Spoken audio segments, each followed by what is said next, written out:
Please welcome Cleveland Clinic CEO and President, Dr. Toby Cosgrove.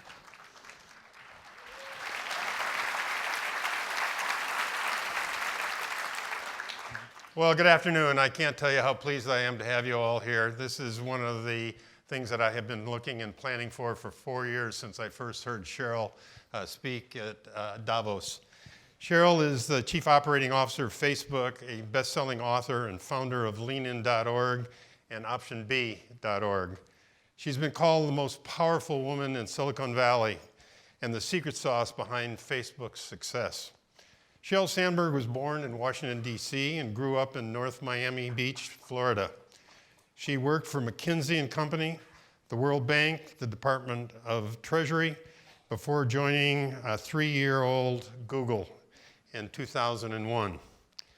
As a top executive at Google, she played a central role in making the largest, most successful advertising business on the internet. In 2007, she met Facebook's CEO, Mark Zuckerberg, at a Christmas party. The encounter then led to further conversations and finally a job offer.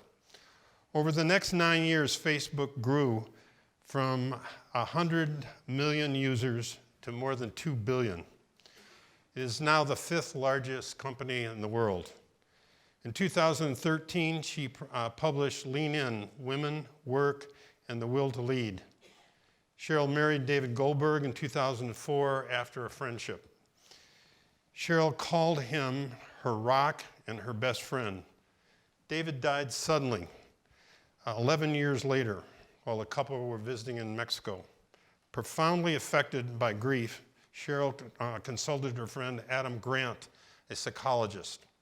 The two collaborated on Sheryl's current book, Option B, Facing Adversity, Building Resilience, and Finding Joy. The title comes from the advice Sheryl got from a friend after David's death.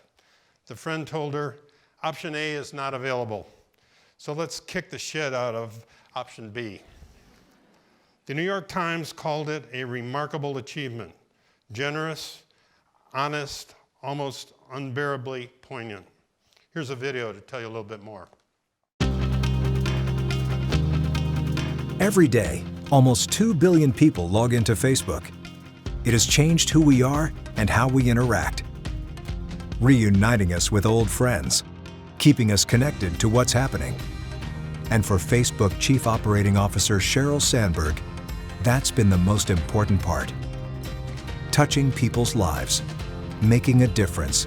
It has fueled her rise to success, informed her career decisions, and helped her become one of the most influential business leaders of her generation. A self-proclaimed geek, Sheryl Sandberg was voted most likely to succeed in high school. But you won't find her picture in the yearbook. She had her friend take it out because she thought it was uncool. Her class had it right, though.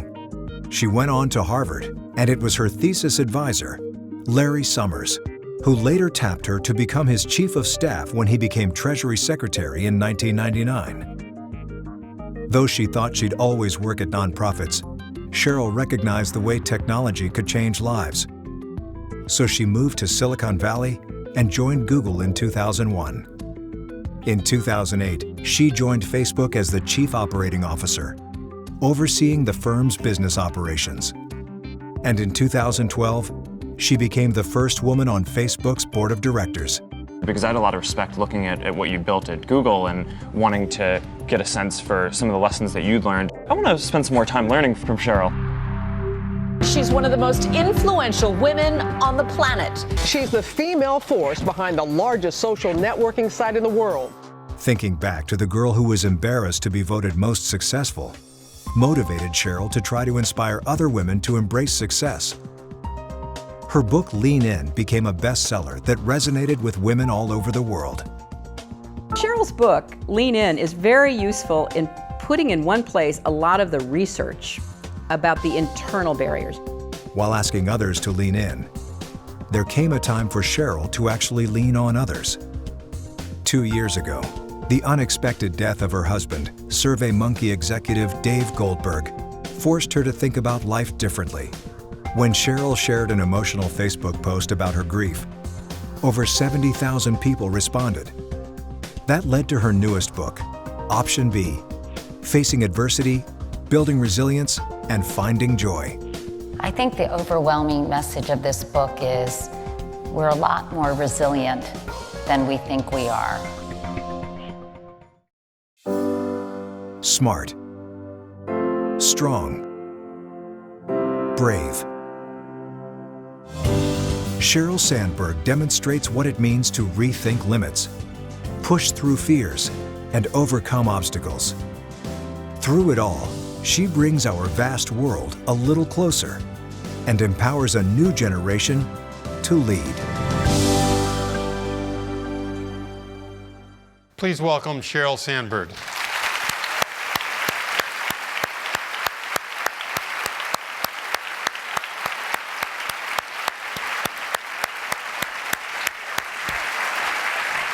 So I'm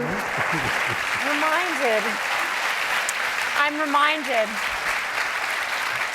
of what one of our presidents used to say when he received a particularly nice introduction. He said, "I wish my parents would have been here to see that. My father would have appreciated it, and my mother would have believed it." So thank you for the overly kind. I'm really excited to be here in Cleveland at the Cleveland Clinic. I'm not the only person from San Francisco to be here today. But I'm here for a totally different reason. It's good for the Warriors that I'm not playing basketball tonight. But this city has raised two of the women most important to in my life. One is here with me today. Sheryl Sandberg is like my second mom. She grew up here and was my mom's best friend growing up in Miami and is touring with me this week.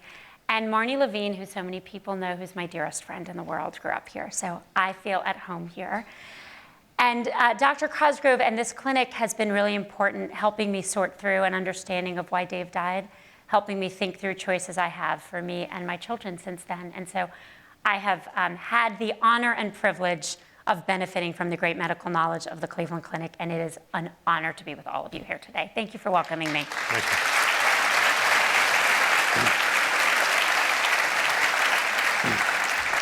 Well, Sheryl, you've got sibs now who are doctors. How did you avoid joining this profession? Oh, no, it's worse than that. My father's a doctor. My only siblings, my brother, my sister-in-law. I wasn't that good at science. Or I was probably a girl, and I probably could have been good at science, and some teacher probably told me I wasn't. But, I was first, and I didn't go to med school. And, for a long time, my parents were deeply disappointed. They still might be. I think you may have overcome that. I'm not all right. sure. I'm not sure. Ask Merle. Being a doctor runs deep in my family. And then you went to work for a fascinating guy, Larry Summers. And how did that come about, and what did you learn in that process? Well, he was my thesis advisor in college, and I worked on healthcare. I went to the World Bank with him. He was the chief economist, and I joined the India Division Health Team. And I worked in India on leprosy, and then blindness, and then malaria. And so I got to see firsthand what is global healthcare, how fortunate we are with all of its problems to have the healthcare system, or at least the healthcare we are afforded, or at least some people are afforded in this country. Certainly everyone's afforded here at the Cleveland Clinic. And what real poverty is, what global poverty is, what it means to live on what was then less than $1 a day, what is now less than $2 a day. And from then on to Google and working with Eric Schmidt. I went to Google. I went from the World Bank to business school. I went to the government with Larry. I was his chief of staff during the Clinton years. And I had always thought I'd only ever work in a nonprofit or in the government. My dad was a doctor. My mother did a lot of community service. I was raised that you didn't really do business. You worked on behalf of other people. And then when I was sitting at the US Treasury watching the economy grow, this is right through that first tech boom, the companies out in Silicon Valley seemed to me to be making a really big difference. And they were doing things that nonprofits couldn't do. And so I went to Google, and I went to Google because I really believed in its mission of giving people information. My kids to this day, my children are 9 and 12, they have no idea that there was a time when you couldn't just look up everything on their little phone.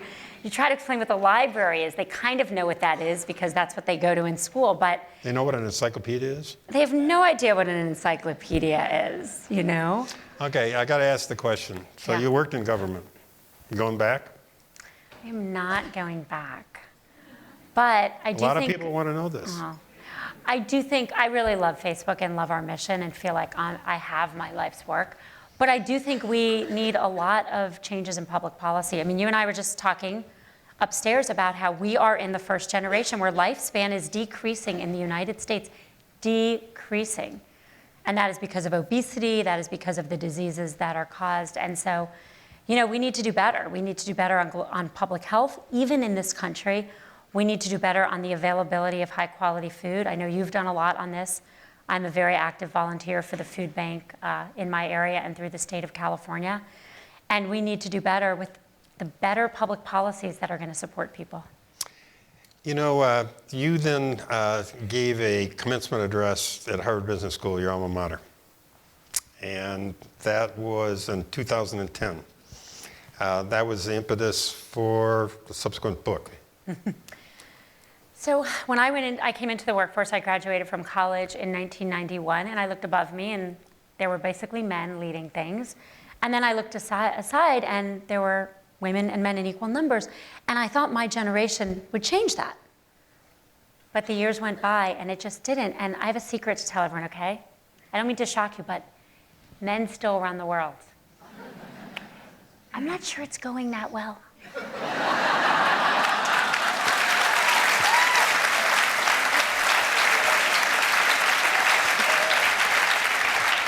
Now, you don't have to carry that over to the Cleveland Clinic, do you? You seem fabulous, but you should compete for your job with the full talents of the population, and I'm sure you would still get it, but the whole organization would be better as a result. And what's really happening is that there's a very strong bias against female leadership. Ready? Men only. Can we dim the light? Can we open the lights a little so I can see? Men only. Please raise your hand if you were called bossy as a little boy. Men only. Yeah. Women, raise your hand if you were called bossy as a little girl. That's the issue, right? We know. Ready? We can do it. Let's fast forward to the workplace. Men, raise your hand if someone's told you you're too aggressive at work.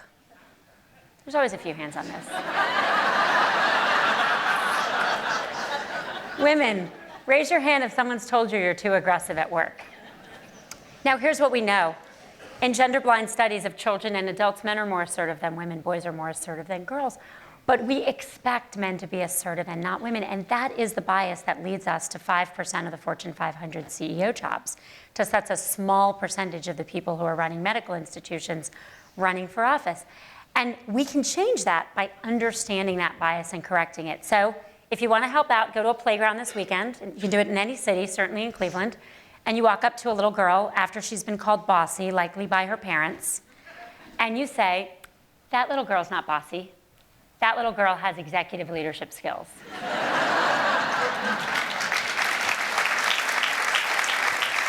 Okay, I'm going to double click on that in Silicon Valley language. Ready? Let's try that the other way. That little boy has executive leadership skills. I have done that experiment in audiences of all sizes all over the world, and every single time we laugh at the girl and we don't laugh at the boy. Why? Because humor is against type. So to this day, for all of us, it's funny that a little girl would have executive leadership skills. And until we change that, and until it has the same amount of humor as the boy, which is basically none, we will not get to the positions we want to have. And that's what Lean In is about. Okay, and tell them about the three things that are important for girls. Being at the table. Well, there's lots of things that are important for girls. But the thing for us to remember is that we systematically, as a society, judge male performance a little bit high and women's performance a little bit low. And we do it to ourselves. So a man remembering his GPA, remembering things that are quantifiable, sales quotas, will get it wrong a little high, and a woman will get it wrong a little low. And other people do that to them as well. So that means that when we apply for promotions, when we apply for jobs, women are applying when they meet all of the criteria, men when they meet some. Men are getting promoted based on potential, women on what they've already accomplished. And so just knowing that bias exists and correcting is so important.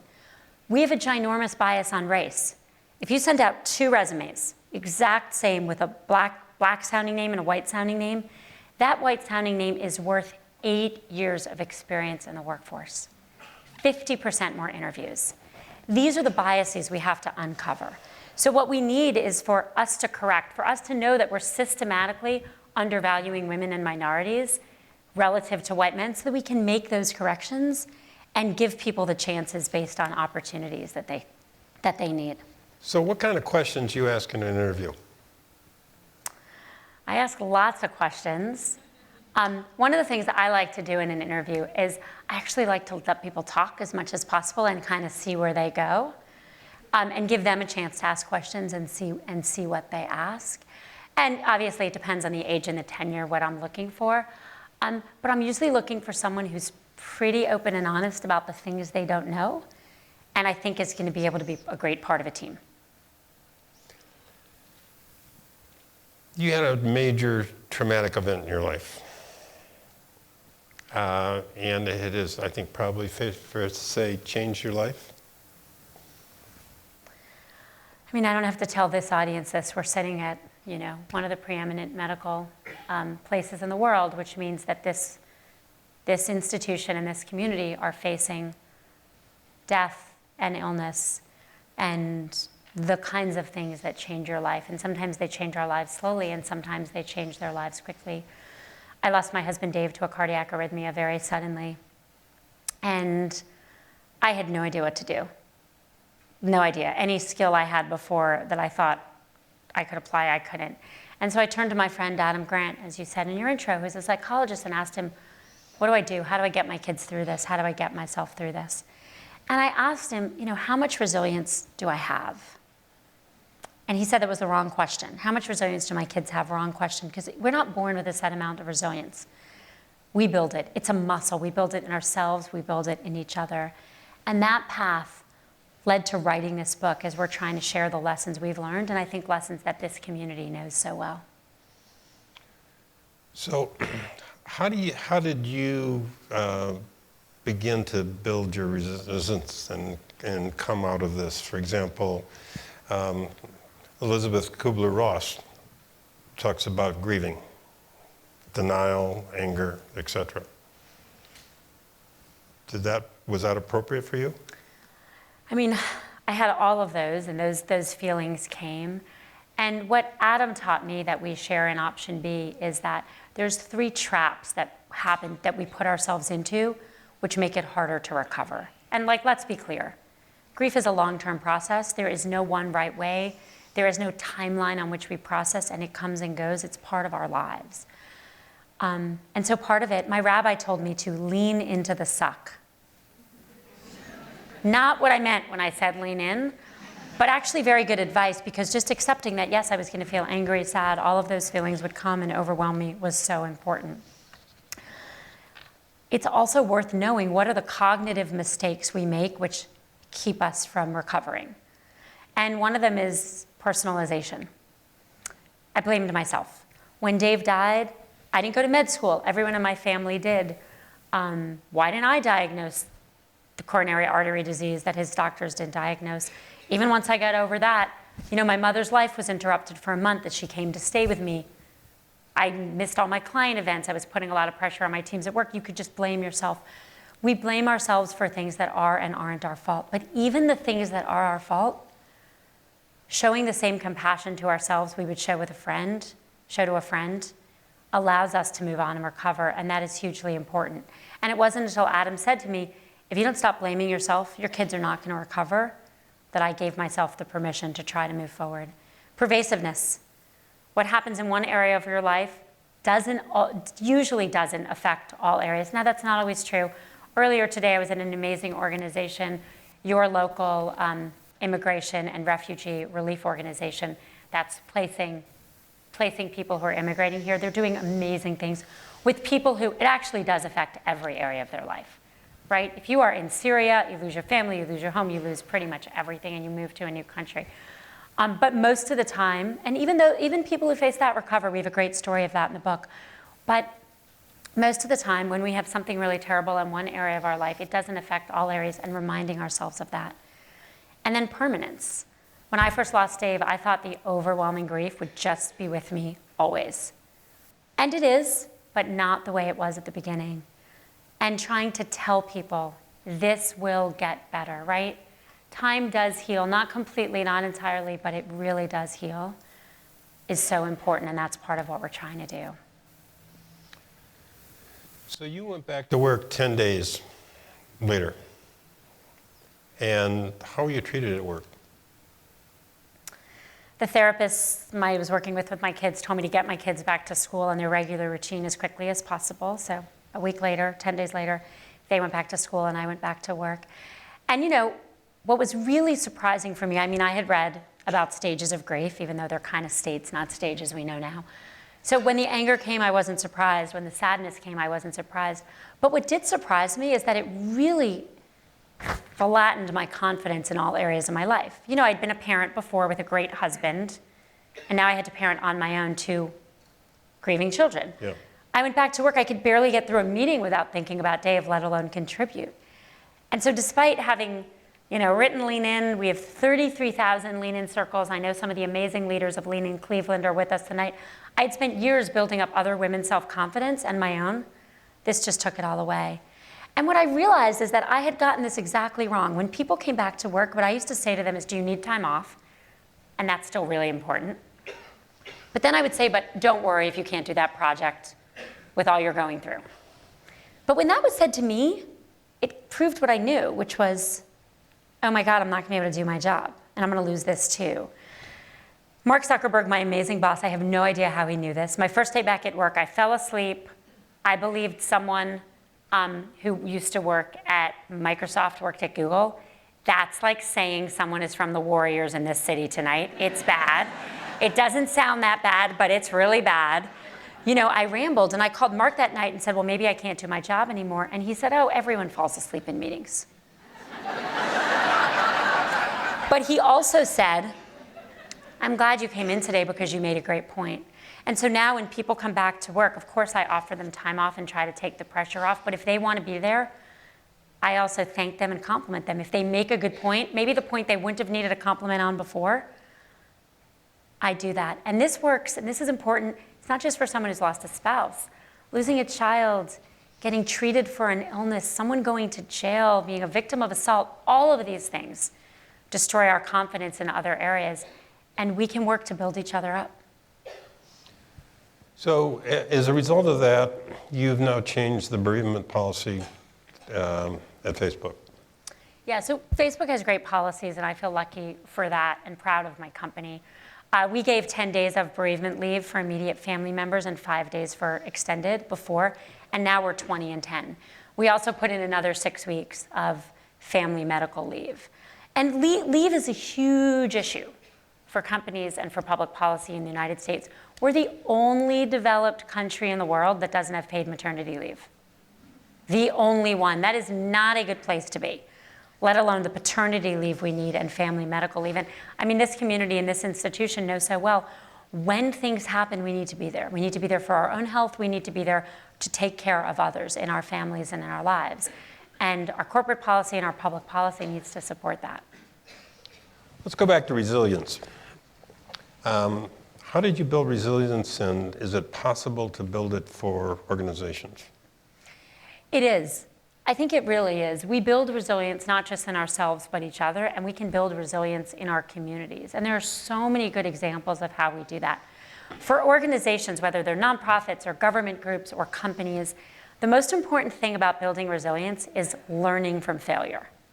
So every organization now says they learn from failure. That's like very in vogue, right? Except most organizations don't. Because when we fail, we don't want to admit it, we sweep it under the rug. Every year, the Facebook management team, I take the Facebook management team to an organization I think we can learn from. We're only a little bit over a decade old, so we don't have even the history that the Cleveland Clinic has. And so we want to learn from others. And a bunch of years ago, I took the Facebook management team to Quantico, to Marine Basic Training. You're glad we're not in the Marines. It was physically a very daunting thing. But I learned something so important that Mark and I learned and we've been implementing in our company, which is the Marines do full debriefs of everything that goes wrong, even if it's just a training exercise. Full debriefs. Even if they think they know what went wrong, they sit down in the room and they go through it. Now, before I went there, I used to think once someone said they did something wrong at work, if I kept talking to them about it, I was beating them up and that was not necessary. But once I learned this from the Marines, I realized, oh my God, debriefing is part of how we learn from failure. And if you do it regularly, it no longer becomes something that people are embarrassed by. Doctors do this very well. Doctors are doing debriefs after things go wrong so that they can learn, and that's something we can all learn from. Yeah, it's a tradition called M&M Conference, and we go through our problems and we are very candid about it, and they're sometimes very painful. And there's strong data that those conferences save lives, that institutions that are doing them are saving future lives. And I think it's something the rest of companies and nonprofits could learn from. Now, Angela Duckworth has written about grit. Are grit and resilience the same thing, different? How do they correspond? Resilience is our ability to overcome hardship and get through it. Grit is, I think, how hard we work to do it. I think they're certainly related, and one certainly leads to the other.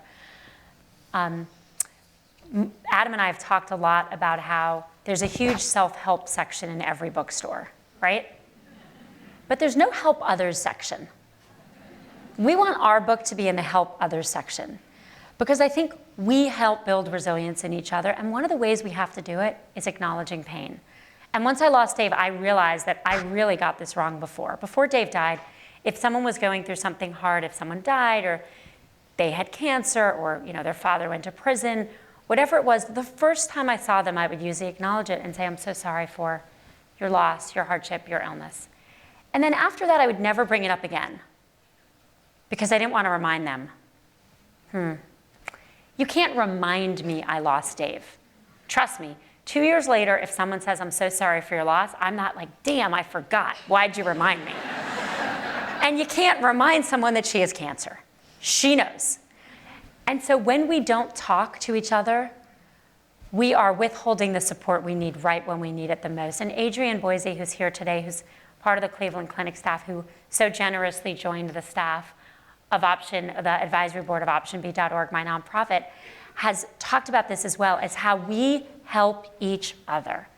And we help each other by acknowledging, it's not that everyone wants to talk about whatever's going on all the time, but it is never the wrong thing to say to someone, I know you're suffering, and I'm here to talk to you, to get through it with you. The other thing I used to do, and again, the wrong thing, is I used to say to someone going through something hard, is there anything I can do? And I meant it. I was willing to do anything.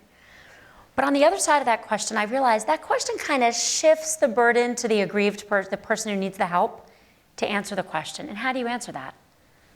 Can you make Father's Day go away so I don't have to live through it every year? Right? There's no answer. A friend of mine, dear friends, Dan and Esther Levy, they lost a child, a son, and they were in the hospital in San Francisco for many months. And a friend of his showed up in the lobby and just texted and said, I'm downstairs in the lobby of the hospital for a hug for the next hour, whether you need it or not. Now, a friend of mine read that in my book, in Option B, and she had a friend of hers, not a close friend, but a friend, went into the hospital with her daughter who had leukemia, and she said before she read the story in Option B, she wouldn't have done anything because she's not her best friend. How dare she impose into the space that is childhood leukemia? But she read the book.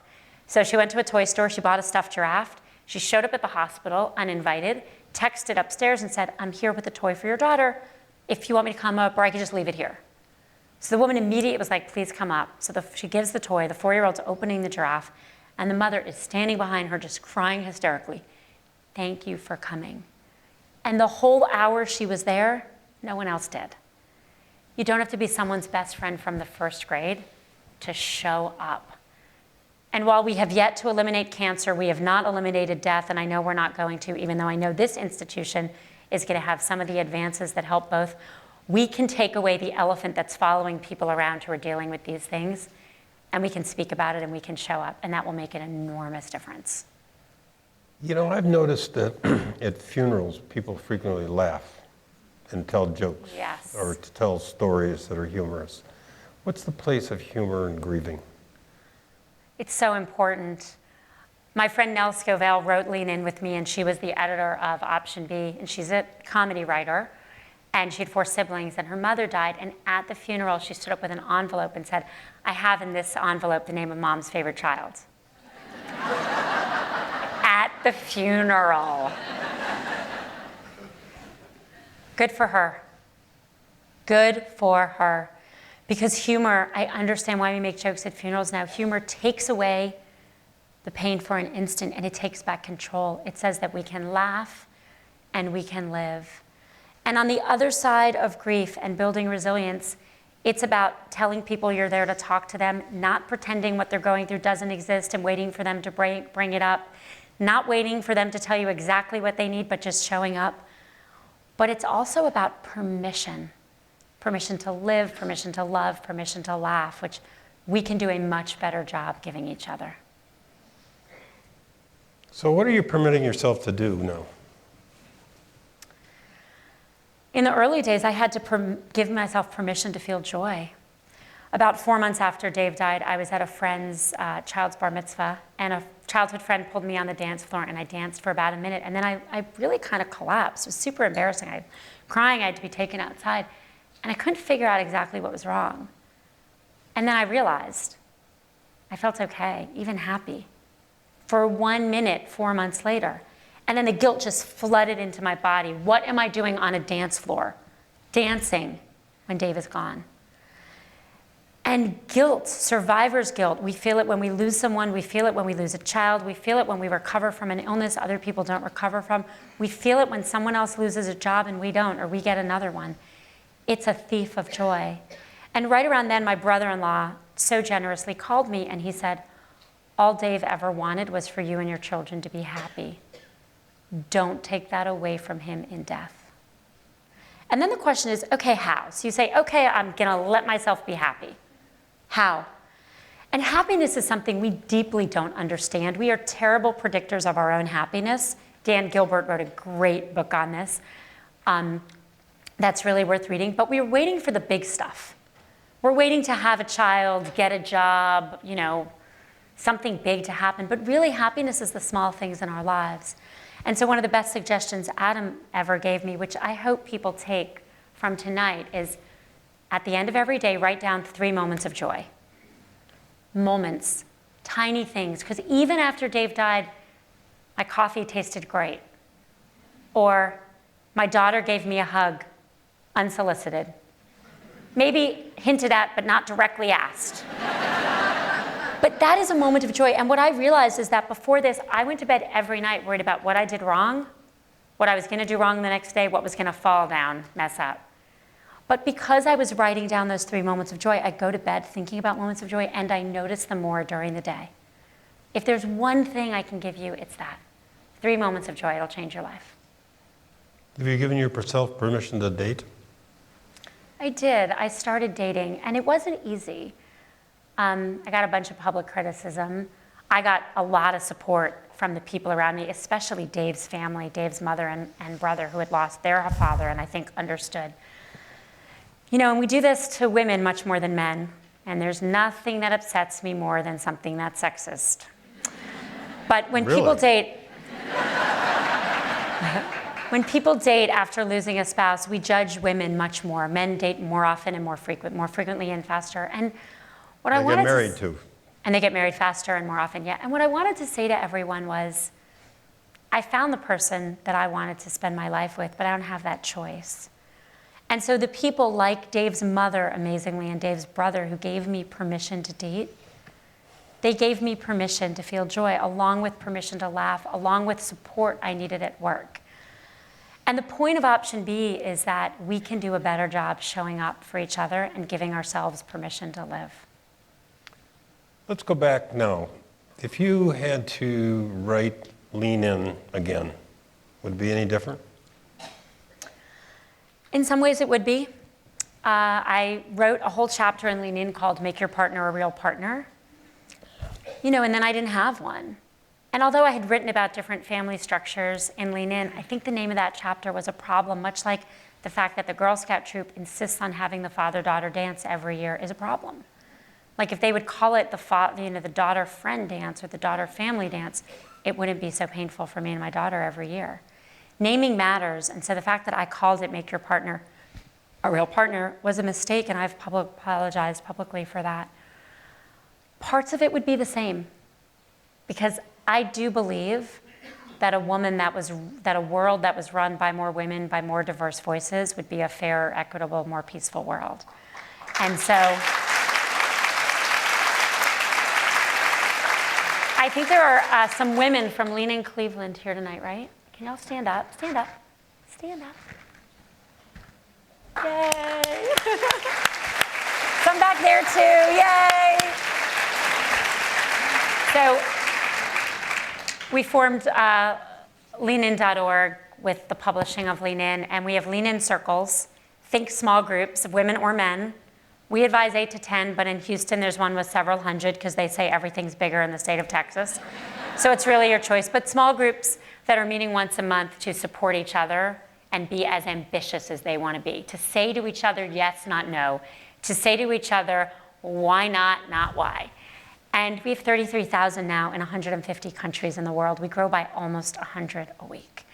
And that gives me hope, because these are the women in your own community who are supporting each other and hopefully going to get into the leadership positions and fulfill their own dreams in ways that will make a really big difference. And that hasn't changed one bit. A couple things that I've seen you write about around Facebook is like move fast and break things. Yes. We don't mean all things. You don't want to break everything. We don't want to break everything. But we do have a theory that most companies slow down because they move too slowly, not too quickly. I agree. One of the most interesting conversations I ever had was with one of the CEOs of the airline companies. And I had a chance to sit next to him at an event you and I have both been to. And I asked him, years ago, I said, maybe it was a dumb question, but I said, why are there so many delays because of catering, and why do y'all always lose my bags? Wait, what's the answer to that? Well, it was a great answer. What he said was, a huge part of the operation I run, there is zero margin for error.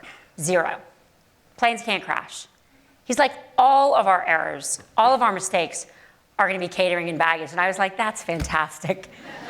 Go on losing my bag. Knock yourselves out. Right? I'll replace my sneakers, lose my bag. But it was really interesting, and it made us think very differently at Facebook. So there's huge areas where we can't mess up: your privacy, your data, security, infrastructure. Facebook doesn't, you rarely cannot get on Facebook. We have solid infrastructure. We don't have data problems where when you share and you share to your family, it stays with your family. When you share publicly, it's public. So we're very careful. But we can launch a product that's not perfect, that needs a lot of feedback. And so for all organizations, there are areas where you want to innovate really quickly, and there are areas where you need to be super careful. And separating those two is really important. Well, now you're being about transparency. Were you always on Facebook sharing openly? Well, I was on Facebook sharing privately. And when I joined Facebook, you can only share with friends, and we had a limit of 5,000. And then we opened up to what we call followers. And I remember the day we did that, our head of product communications came. Mark and I sit in these open desks with everyone. And she came, she's like, okay, guys, ready to open up to followers. And I was like, not me. And Mark was like, not me. And she was like, oh, yes, both of you. Because like the whole world, we're trying to get people to do it. So Mark and I both opened up to followers. And, I never thought I would share this openly at all. The first draft of Lean In was only the data and the research. I thought it was fantastic. There were like 5 pages on the Maasai matrilineal tribe and how characteristics that we normally associate with men are associated with women. My editor and Dave thought, they were like, no one is going to read this book. This is horrible. Dave called it eating your Wheaties. No offense to Wheaties.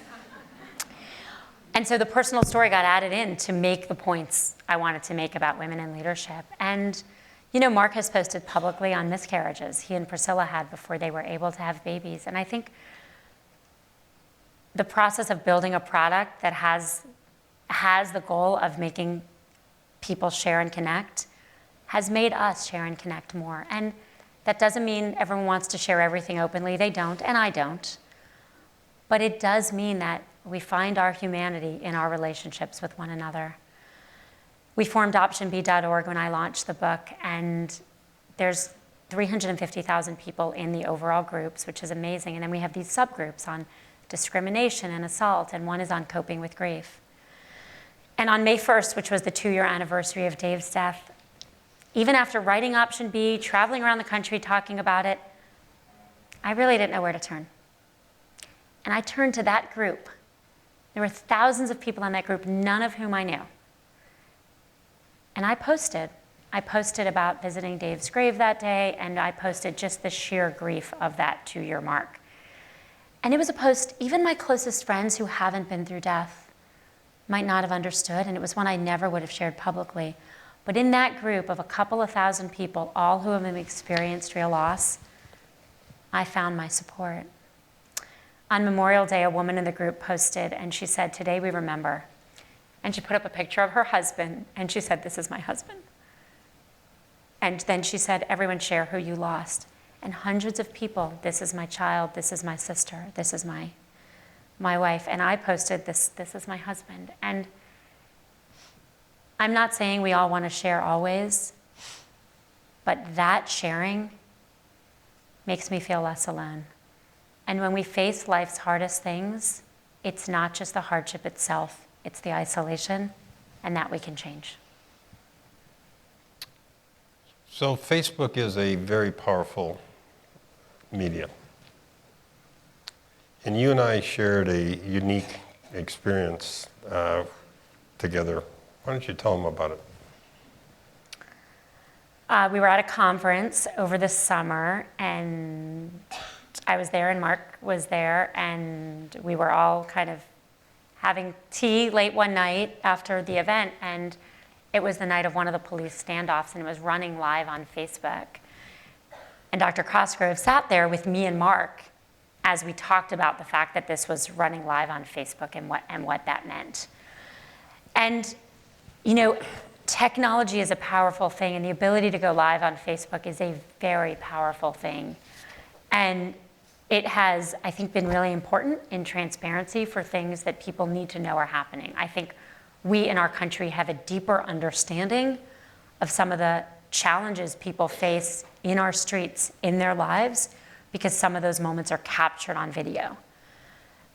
We also face challenges of understanding what's appropriate, and our policies are very clear. There's no place for violence, there's no place for bullying, there's no place for hate.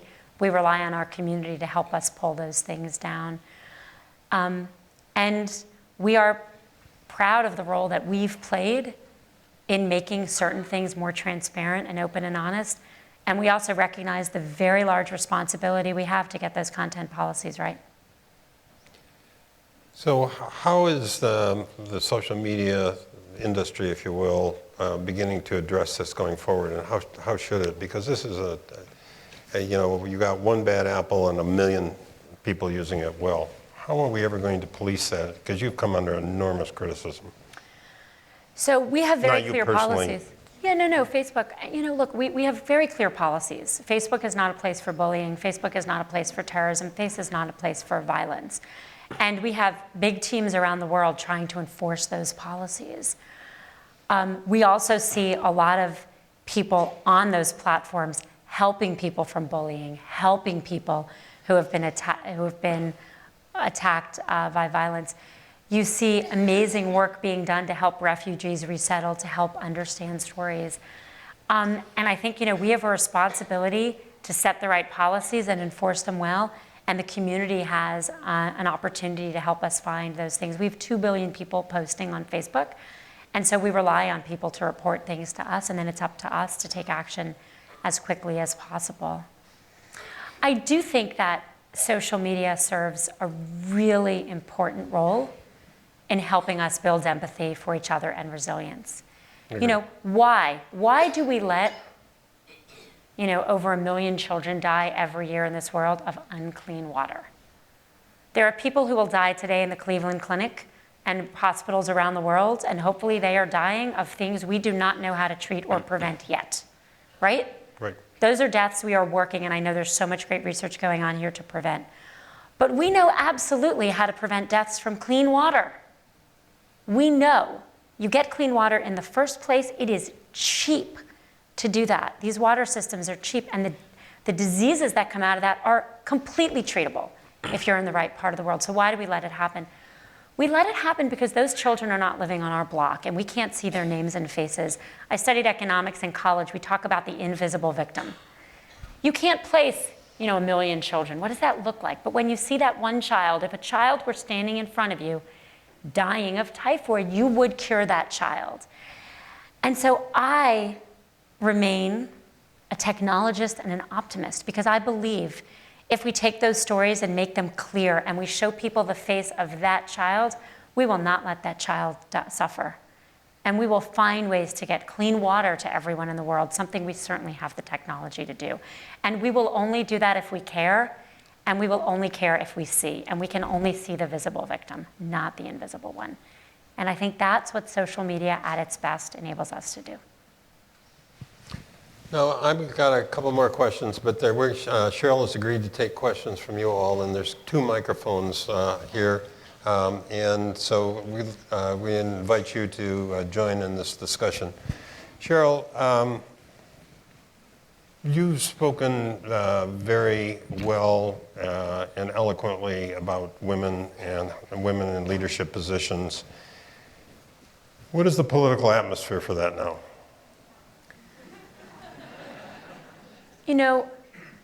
Obviously it's a very challenging time in this country and around the world. But the real truth on women in leadership positions is that there is a deep cultural bias against females as leaders. And that's true all over the world, and it's been true longer than any one administration. So all the numbers on women in leaders basically started going up in the 60s and 70s, and they went up for decades. The wage gap got smaller, more women were getting into leadership positions. And about 12 years ago, progress basically stopped. Women have had about 5% of the Fortune 500 CEO jobs and their equivalent in every country in the world for over 10 years. And that's happening in countries with really terrible public policy like our country does, and actually some great public policy like Norway. Norway has quotas for women on boards, and they've moved to 30% women on boards, but they're still at less than 4% of women in Fortune 500 jobs. And that's because we need to understand the biases we have against female leadership.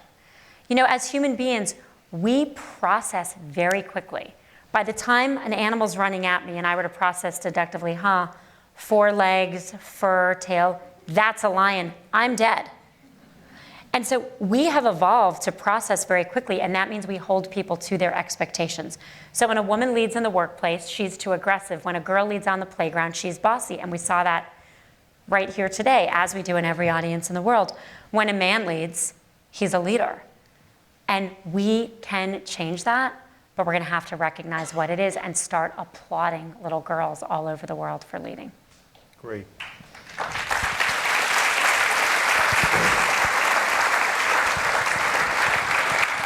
Can you bring the house lights up? And we're going to start over here with a question over here. Sheryl, thank you for sharing your experience of loss and how to deal with it. The information you shared, I'm sure, was difficult for you to share with everybody, but that was very helpful for me personally, and I'm sure for generations to come with the book that you have and the website. Here are my 2 questions. First question is, you mentioned that facing adversity leads to building resilience, and resilience leads to finding joy, right?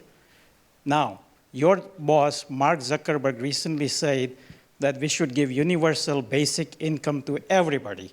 So you're going to take away facing the adversity, you're going to take away them building resilience, because if I get a check every day, I'm fine with it. I'm a doctor, but I don't have to go to work. I can sit at home and just collect the checks, and that's fine with me. And then I'm never going to find joy. How do you reconcile these 2 different views from a bigger social perspective? Because that's an important issue that our society is going to have to face, because we don't have limitless resources. That's my one question. Okay, well, one at a time. One to a customer. So the conversation on UBI, on economic growth, on opportunities for people is a long and complicated one, and not our subject for today. But there's no situation under which we take away adversity, because it always exists. And I'll ask everyone a question. Who here has heard of post-traumatic stress? Or PTSD, right? Almost every hand. Who's heard of post-traumatic growth? You have, right? Almost no one. Now, post-traumatic stress is a very serious problem, and we need to do better. But more people experience post-traumatic growth than post-traumatic stress, and no one's ever heard of it. And so you are right that adversity has benefits because we do grow. We grow by having deeper relationships. We grow by having deeper appreciation, sometimes deeper appreciation for what we just took for granted before. One of the most shocking moments for me in losing Dave was a couple weeks later, Adam said to me, "You should think about what might be worse." Like, worse? I just lost my husband suddenly, are you kidding? And he said, "Dave could have had that cardiac arrhythmia driving your kids." And you all know that. You see those cases here. And you know what? That's true. And the minute he said it, I was like, I'm good. Kids are alive. I'm okay. I could have lost all 3 of them. I feel that way about every day of life now. I'm going to turn hopefully 48 in August. Dave never turned 48. I would have never appreciated that birthday. I used to make jokes all the time about growing old. Who's made that? Who's made a joke about growing old? Oh, I'm getting old. Come on. Yeah. Don't do that. I'm serious. We either grow old or we don't. And growing old itself is a gift. Over here. Hi, Sheryl. I first heard you speak in 2010 at TED, and it was amazing. I was so impressed. I've read your book, and I think you're really smart. Every time you speak, it's so enlightening. I happen to believe that you're not at the peak of your influence or power, and wondering if you have plans to do your own thing. Well, Facebook for me is my thing. I feel deeply connected to the company and to Mark. And my foundation, Lean In and OptionB.org, are the things I've started. I'm really proud of the women all over the world who are leading it locally. I'm grateful for the people who are creating the Option B community and helping others through real hardship. So I'm going to keep doing those things as well. Go ahead. Sheryl, thank you for sharing your deeply affecting story. I think it affects many of us. I had a question about social media, since you work in a company that forms a social media. So social media has changed the way we communicate, we connect. Can you comment on some of the negative aspects that you've had to deal with as a company for parents who have teenagers and kids, or for Rogue Nations, and what steps Facebook and companies alike have taken to reconcile these issues and problems and help us parent better? Yeah, so every technology that's ever been invented has been used for good and for bad. Facebook is 13 and over, and we do everything we can to enforce those limits so that kids are old enough. Anyone who has children, and I have children, knows that phones are pretty addicting. And trying to get the phone away from them, is something that I think I have a responsibility for as a parent. We have very strict policies on how Facebook can be used. Facebook is no place for bullying. We work hard with local teachers organizations and student organizations to make sure that people are getting the support they need on Facebook and not facing negative things. We've done some good work there. People will say to us, teachers will say to us, kids are going to get bullied. I'd much rather it happen on Facebook, because then we know who did it, we can see it, and we can take appropriate action, as opposed to in the playground where sometimes you can't tell. That said, things happen on Facebook that we don't want to happen, and it is our responsibility to take them down. I think where we are at our best is not just when we're being defensive and taking away things that violate our policies, but when we are proactive. When we put in safety checks so people can check in as safe after earthquakes, when we do proactive work to connect teens to suicide hotlines, which we've done, when you see pride stuff all over Facebook that helps people who are LGBTQ feel good about their identity. And we do everything where we take positive action to take down revenge porn and put technology like AI behind it. And so in all of these areas where there are fears about harm, we are putting our company and our resources and our technology behind not just the defense, but the offense for where we can do some good. Okay. Sheryl, thanks for making the trip here to Cleveland. Please stick with the microphone, please. Yes. Did I break it? Thinking about the... Oh, More? Fine. she's fine. Yeah, she's good. All right.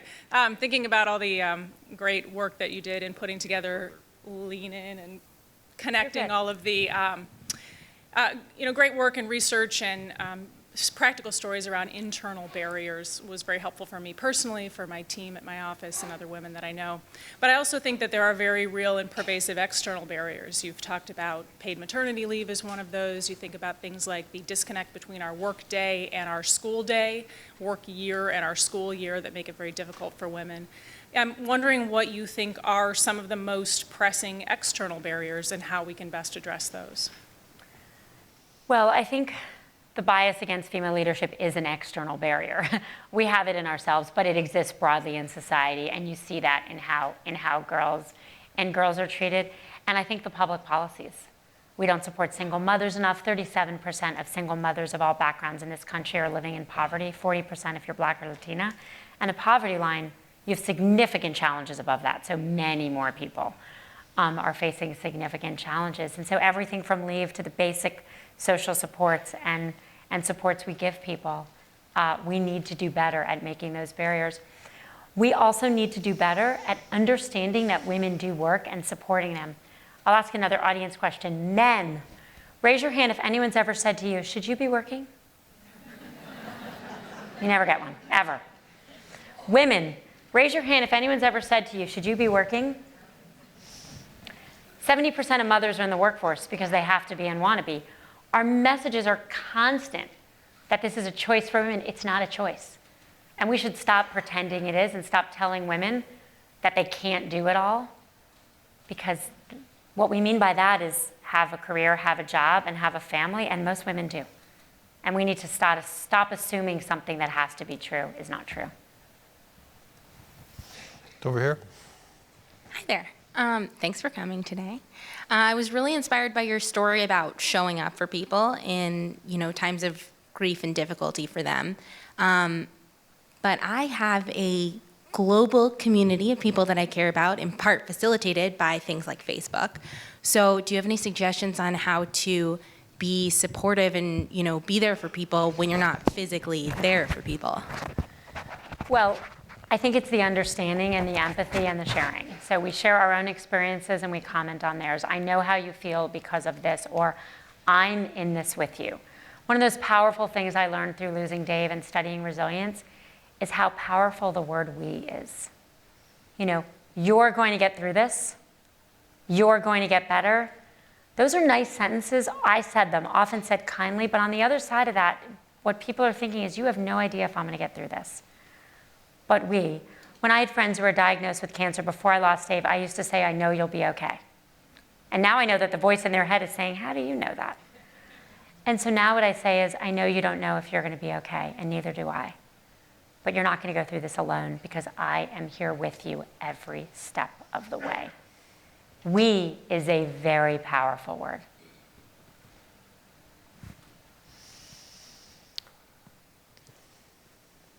Hi, Sheryl. Thanks so much for being here. I'm fortunate enough to be in one of the Lean In Cleveland groups, and we were so excited that you came out today. I have a small child. I have a 5-year-old daughter, and one of the things that I've been trying to do besides call her a leader on the playground is just think about how I can work towards building up her resilience and also building her up as a leader. I know it's a little young, but can never start too soon, right? So it's actually not too young.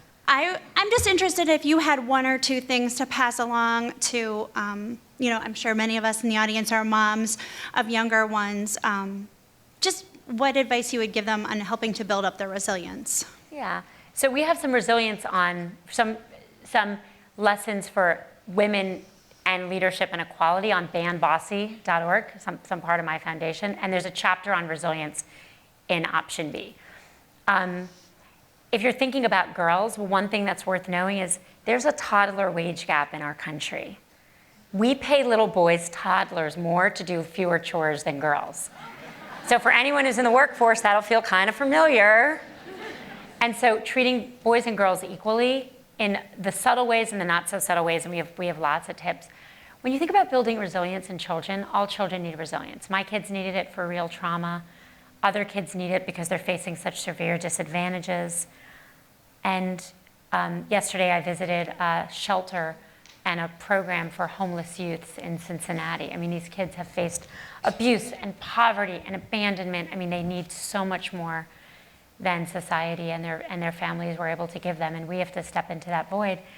And then for the everyday stuff, for not doing well on the math test, for being made fun of at school. And one of the most important things in raising resilient kids is teaching them they matter. Psychologists call it mattering.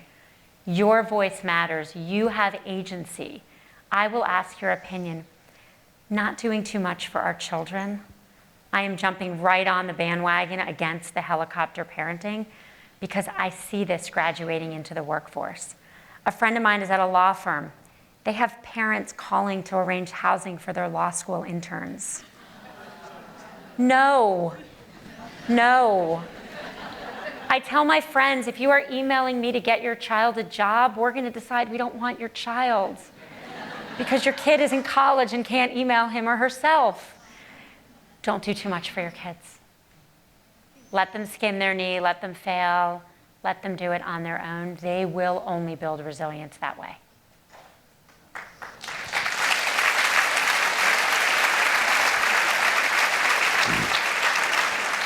Now we have time for one more question, but I know that there's lots more of you who have questions. If you'll write them down and give them to up front to our collector, then we'll try to get answers for you and get back to you.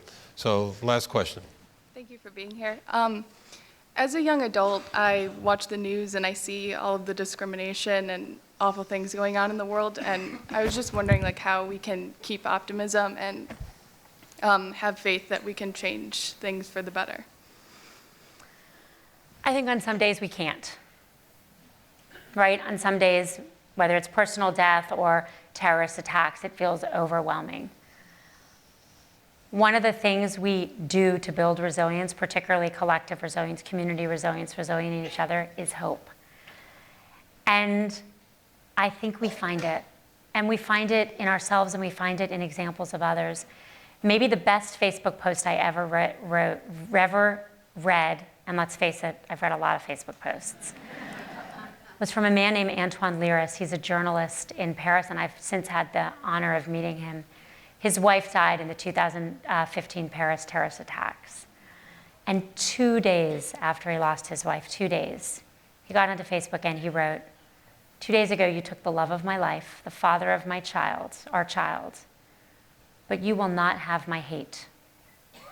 My 18-month-old son and I will defy you every day by playing, by freedom, by not falling into hating you. I think when we dig deep, we find those examples where hope triumphs, where love triumphs, where joy triumphs. We accept the moments where it doesn't, and we hang on to the ones where it does. And I think this institution is doing an enormous amount to do that for so many people, and I'm really grateful. Thank you. Sheryl.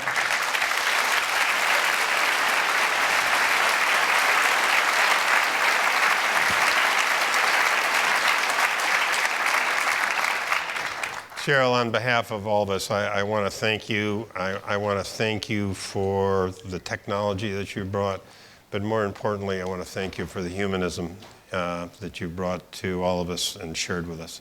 Thank you very much for being here.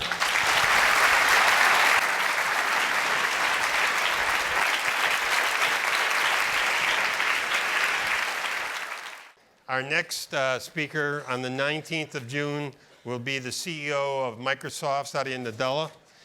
Following that, we will move into the fall, and Ginny Rometty, the CEO of IBM, and then Kevin Plank, who is the founder and CEO of Under Armour, will be here in the fall. And last, but certainly not least, Dr. Murthy will be here. He is the author and professor. He wrote The Emperor of All Maladies, a biography of cancer, and The Gene, an Intimate History. Thank you very much for being here, and we'll look forward to seeing you in the next event. Thank you.